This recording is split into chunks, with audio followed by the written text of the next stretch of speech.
La femme idéale, la femme idéale, la femme idéale, la femme idéale, la femme idéale, la femme idéale, la femme idéale.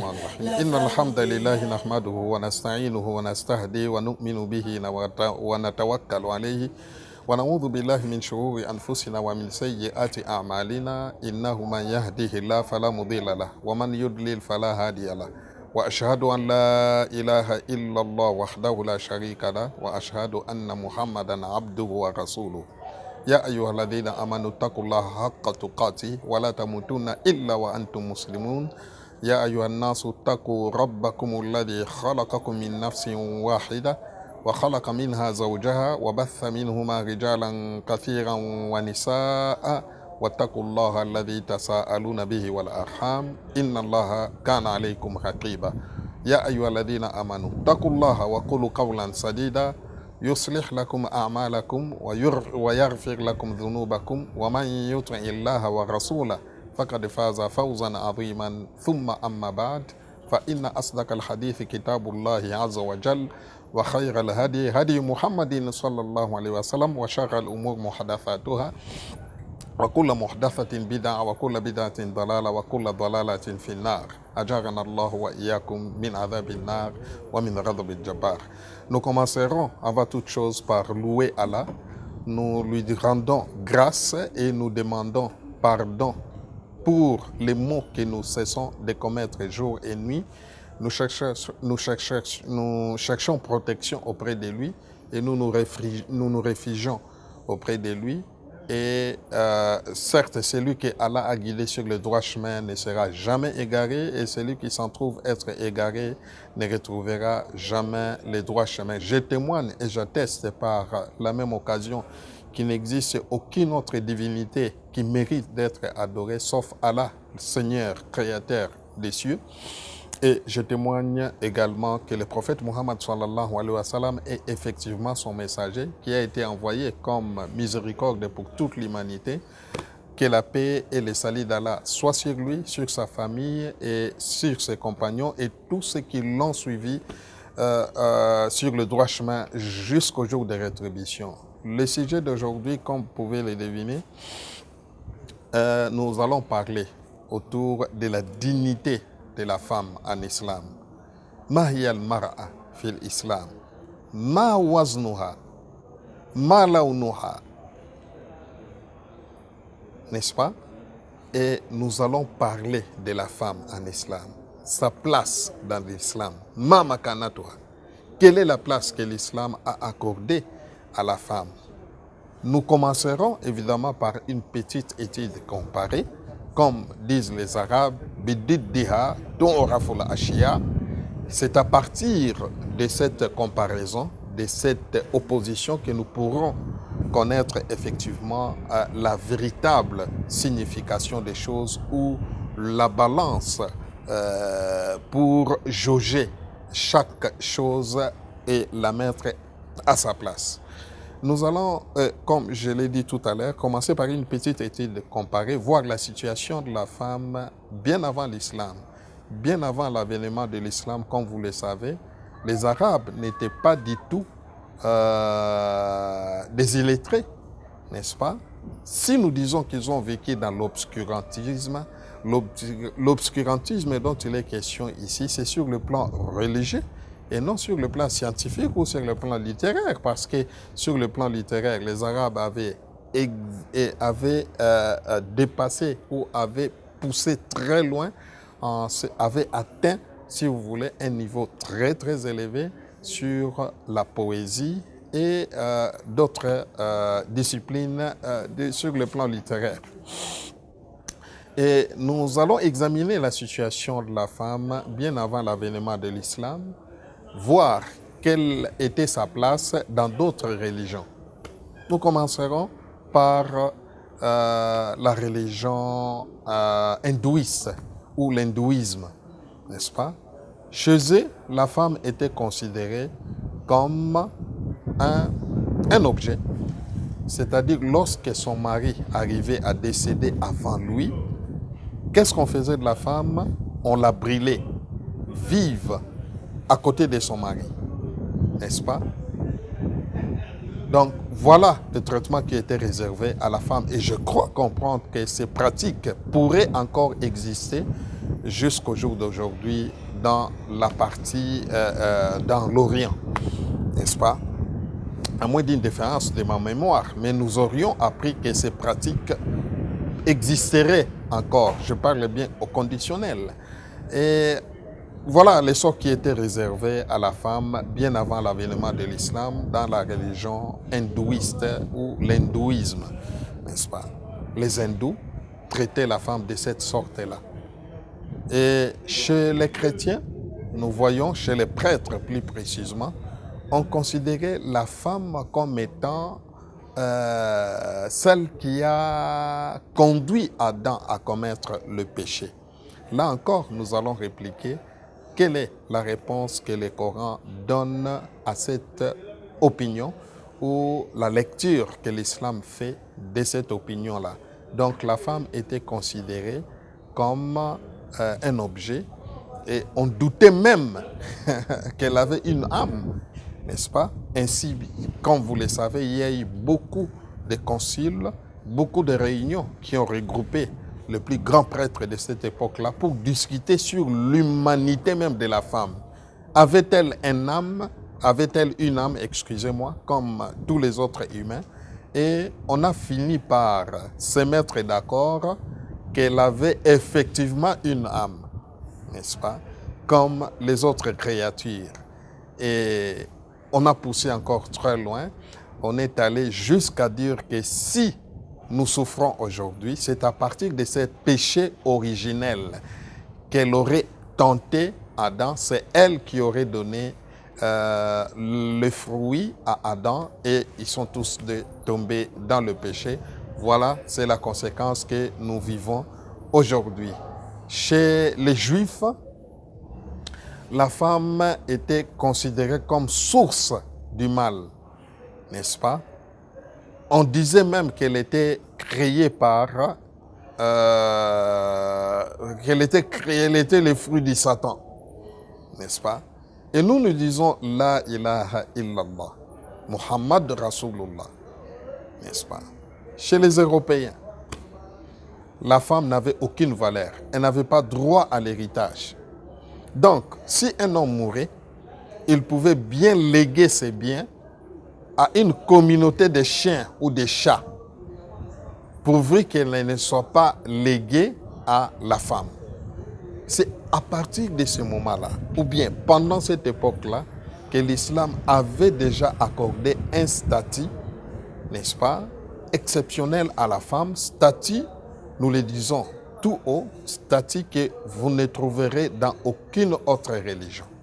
À partir de reconnaître même que la femme et l'homme furent tous deux créés à partir d'un seul ou bien d'une seule matière, si vous voulez. Parce qu'Allah dit dans le Saint-Coran, notamment dans le verset par lequel nous avons introduit notre intervention d'aujourd'hui, Allah s'adressant à toute l'humanité en ces termes, ô les gens, ô vous, les êtres humains, craignez votre Seigneur qui vous a créé à partir d'un seul être.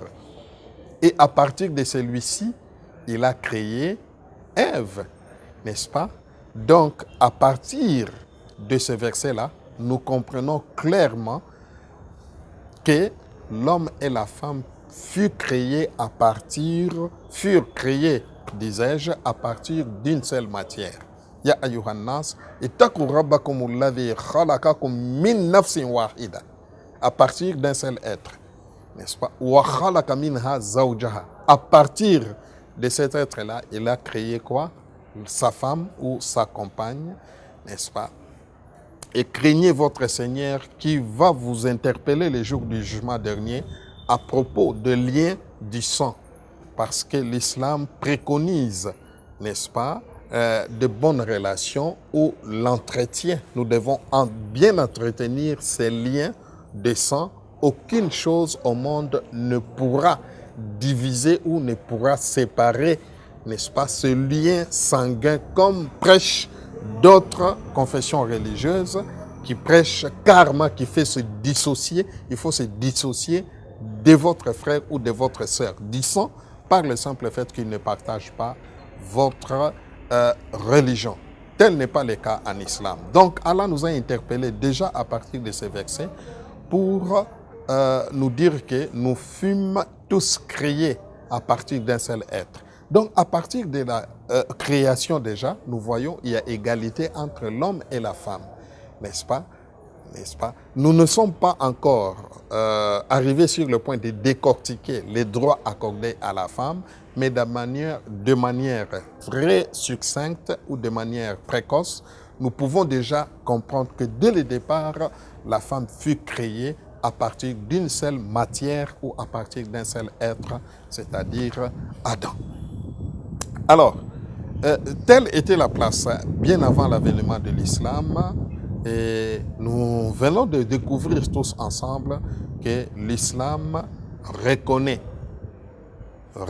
l'humanité de la femme. Ça ne pouvait même pas poser un problème. Au moment où les autres discutaient si elle avait une âme, l'islam lui avait déjà octroyé une place qui revient, n'est-ce pas, une place qui est propre à la sienne dans la communauté. La période d'obscurantisme a fait à ce que les Arabes, eux aussi, ne considéraient pas du tout la femme de cette manière que lorsque quelqu'un mettait au monde, si on lui annonçait que c'était une femme, évidemment, on voyait son visage se rougir à cause de cette nouvelle qu'on vient de lui annoncer, parce qu'ils avaient l'habitude d'enterrer vivante, n'est-ce pas, leur fille ou les nouveau-nés s'il était de sexe féminin.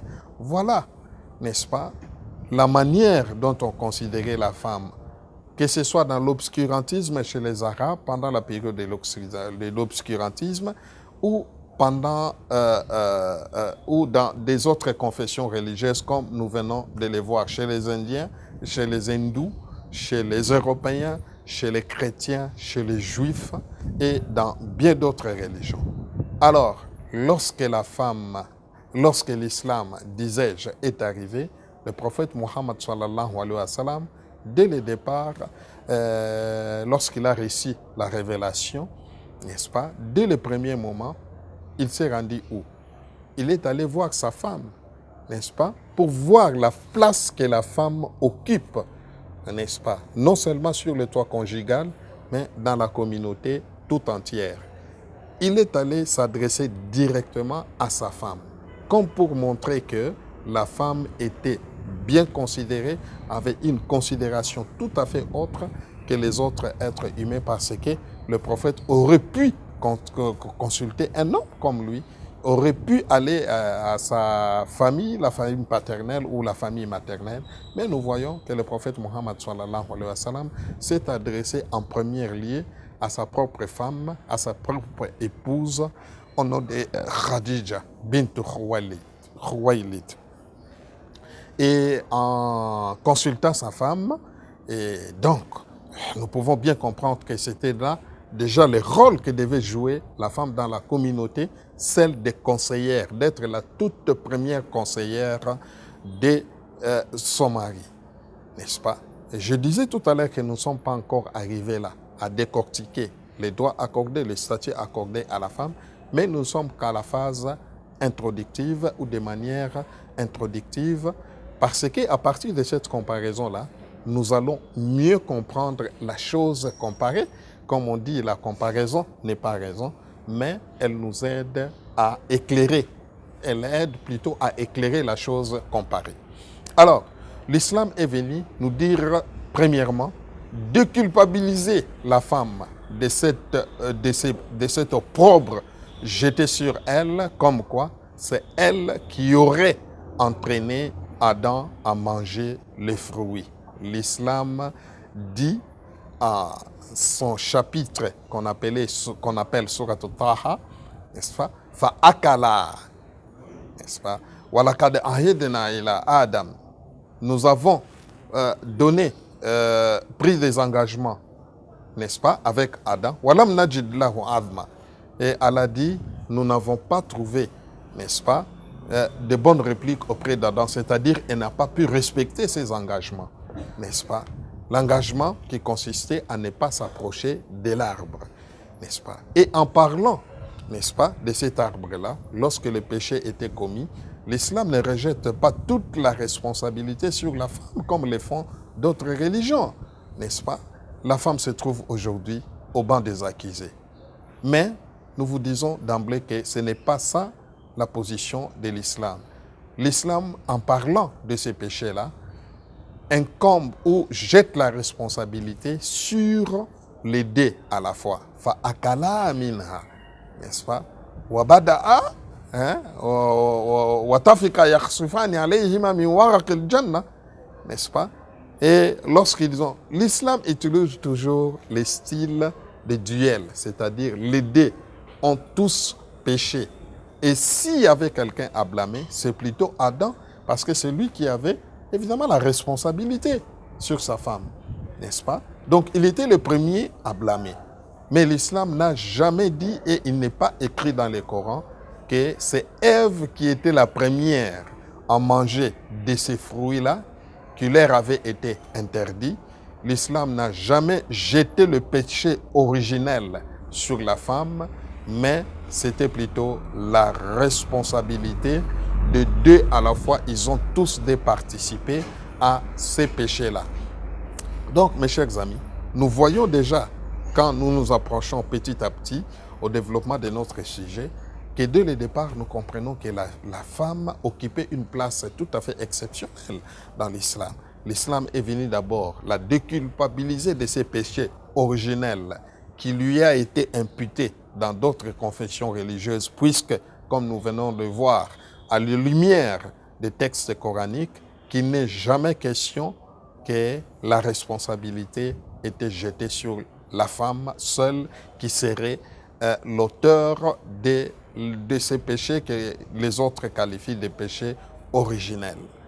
Et en parlant de la femme, nous devons maintenant comprendre quelle est sa place en islam, quel est son poids en islam, quel est son véritable statut que lui a accordé Allah seul. Parce que, comme vous le savez, chez nous les musulmans, le législateur, c'est Allah lui-même. Donc, quand on dit que l'islam est en train de maltraiter la femme, est en train de marginaliser la femme, c'est comme si on voulait accuser injustement le Créateur. Parce que c'est une législation qui émane du, n'est-ce pas, de Dieu lui-même. C'est lui le législateur. Alors quand vous vous attaquez à cette législation, n'est-ce pas, c'est comme si vous vous attaquez au législateur, n'est-ce pas? Et le législateur, il est imparfait. Il est, disais-je, excusez-moi, il est parfait. Alors que le parfait n'est pas de ce monde, comme on dit, mais c'est une exclusivité de la providence. La providence a voulu à ce que la législation islamique soit animée par des mobiles purement humanitaires, parce que c'est lui, le Créateur, c'est lui qui nous a créés et connaît parfaitement. Est-ce que ne connaît-il pas ce Créateur? Lui, ne connaît-il pas ces créatures? Lui, Allah, ne connaît-il pas ces créatures? C'est lui qui nous a créés. Il connaît parfaitement ce dont nous avons besoin et il connaît l'âme qu'il a lui-même façonnée, qu'il a lui-même créée. Donc, on ne peut en aucun cas accuser la législation islamique d'être injuste envers la femme. Ça serait un grand péché, un des plus grands péchés dont l'auteur sera exposé au fait de l'enfer, n'est-ce pas? Nous acceptons que c'est une émanation divine. C'est pas d'ailleurs l'une des conditions de la foi en islam. Il faut croire à ces livres sacrés, les Saint-Coran, que c'est une émanation divine. C'est une émanation divine qui n'a jamais subi d'interpolation. Le texte coranique est resté en tant que tel. Aucune partie n'a été élaguée pour raison politique ou pour raison d'imposer, n'est-ce pas, la doctrine, mais c'est une émanation divine qui est restée intacte depuis plus de 14 siècles de sa révélation. Et voilà, c'est dans ce texte qu'on trouve la parole qui dit que Allah nous a créés à partir d'un seul être et c'est lui qui connaît parfaitement ses créatures. Donc, dès le départ, nous comprenons à partir de cette petite étude comparée, nous serons maintenant prompts à aborder le statut de la femme en islam. La femme, qui est-elle en islam? Pourquoi se retrouve-t-elle sur le banc des accusés? Pourquoi on veut incriminer, n'est-ce pas? On veut jeter l'opprobre à la femme. Telle est la position. Est-ce que c'est ça la position de l'islam? Non, pas du tout. Les textes sont absolument explicites et nous venons de les démontrer tout à l'heure à partir des Écritures saintes. Lorsque nous voulons parler de la femme, nous devons d'abord comprendre quels sont les droits que l'islam lui a octroyés, n'est-ce pas? Quelle est la place que l'islam lui a accordée dans la société? Faut-il qu'elle se compare à l'homme? Faut-il qu'elle fasse tout ce que fait l'homme aujourd'hui, n'est-ce pas? Est-ce qu'elle est effectivement l'égale de l'homme? Pourquoi l'islam octroie-t-il la moitié en cas d'héritage, évidemment? Pourquoi l'islam donne-t-il la moitié de l'héritage à la femme et l'entièreté à l'homme? Pourquoi la femme doit-elle recevoir la moitié de ce que reçoit l'homme? Est-ce que c'est dans tous les cas, n'est-ce pas? Parce que c'est là un cheval de bataille des détracteurs de l'islam, des zélateurs de l'islamophobie, si vous voulez, qui continuent à inoculer leur venin, à faire voir à tout le monde que la femme est marginalisée. En islam, l'islam ne lui reconnaît aucune place dans la société. Non, non. Nous allons, tout au long de notre émission, démentir tout cela à l'aide de preuves, à l'aide des arguments puisés dans le Saint-Coran et dans la sunna du prophète Mohammed sallallahu alayhi wa sallam. Voyons d'abord l'aspect de l'égalité. Est-elle l'égale de l'homme, n'est-ce pas? Égalité, comme on dit, égalité ne veut pas dire identité. C'est-à-dire la femme, elle est l'égale de l'homme. Mais dans quelles circonstances, n'est-ce pas? Est-ce que dans toutes les circonstances que la femme est l'égale de l'homme? La première des choses, nous devons savoir qu'en créant l'homme et la femme, Allah connaît parfaitement quels sont les besoins qui sont adaptés à la nature de l'homme et quels sont les besoins qui sont évidemment adaptés à la nature de la femme. La femme a reçu la difficile mission de mettre au monde, n'est-ce pas? C'est elle qui porte la grossesse pendant 9 mois et arrive enfin à mettre au monde. Allah connaît parfaitement que ce rôle-là, c'est réservé à la femme. Alors, ceux qui prennent l'égalité entre l'homme et la femme, ils veulent quoi exactement? Veulent-ils que l'homme porte aussi la grossesse comme la femme? Non, c'est impossible, n'est-ce pas? Compte tenu de la nature même de l'homme et compte tenu de la nature même de la femme.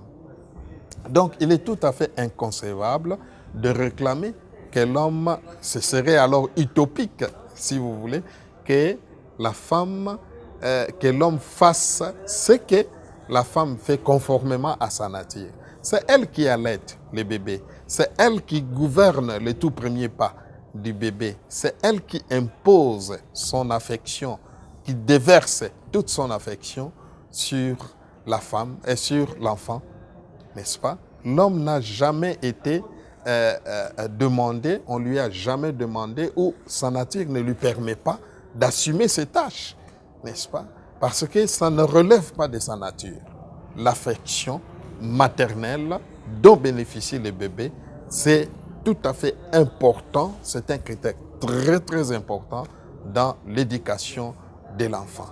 Donc, chercher à comparer l'homme et la femme ou chercher à ce qu'il y ait égalité des rôles, sur ce point-là, ça serait vraiment utopique. l'islam nous a enseigné encore ceci, que c'est l'homme qui doit subvenir aux besoins de la femme, n'est-ce pas? Alors, chercher à ce que la femme puisse jouer ce rôle-là, ça serait très difficile, n'est-ce pas? On n'interdit pas évidemment à la femme de travailler, mais il faut savoir quel travail doit-elle faire, n'est-ce pas? Elle doit faire quoi? Faut-il qu'elle fasse tout ce que l'homme fait?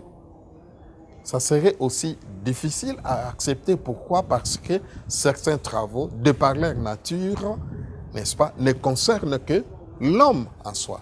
C'est l'homme qui doit pourvoyer, c'est lui qui tient les cordons de la bourse, n'est-ce pas? C'est lui qui sort conformément à ce que dit le Coran, n'est-ce pas? Et les hommes ont un degré de supériorité, n'est-ce pas? Ont l'autorité sur la femme. En quoi ces kawama, le concept de kawama doit être compris, n'est-ce pas? Cette supériorité ou ce kawama, ces degrés de supériorité provient du fait que c'est l'homme qui doit pourvoyer, c'est l'homme qui doit tenir les cordons de la bourse, n'est-ce pas? Les dépenses financières doivent être assumées par l'homme. Donc, la femme n'est pas appelée à intervenir de manière directe. Même s'il a un peu d'argent, n'est-ce pas, elle n'est pas obligée de contribuer, n'est-ce pas, d'apporter son soutien. Elle n'est pas obligée. Si elle le fait, c'est pour des raisons purement humanitaires. Peut-être, il y a des raisons qui peuvent justifier cela. Peut-être le salaire du mari ne convient pas. Alors, ce sujet-là, c'est vraiment très captivant. Nous allons les développer au cours de nos prochaines émissions. Pour le moment, nous allons nous limiter là, en résumé. Nous venons de voir à titre introductif que dit le Coran ou que dit le Créateur, le législateur qui a légiféré dans ce domaine, quelle est la place qu'il a octroyée à la femme, quel est le rôle que doit jouer la femme dans la société. Et nous avons commencé évidemment par une petite étude comparative, voir quelle était sa situation, quelle était sa place dans des autres confessions bien avant l'événement de l'islam et pendant que l'islam est venu. C'est ce que nous allons essayer de développer au cours de nos prochaines émissions. Jusque-là, nous vous souhaitons de bonnes conditions d'écoute. Restez toujours branchés à votre chaîne Lumière TV et nous vous souhaitons de passer de très bons moments en compagnie de notre chaîne. Quant à nous, nous allons nous retrouver au cours d'une prochaine émission. Nous vous disons assalamu alaikum wa rahmatullahi wa barakatuh. La femme idéale, la femme idéale, la femme idéale, la femme idéale, la femme idéale, la femme idéale, la femme idéale, la femme idéale.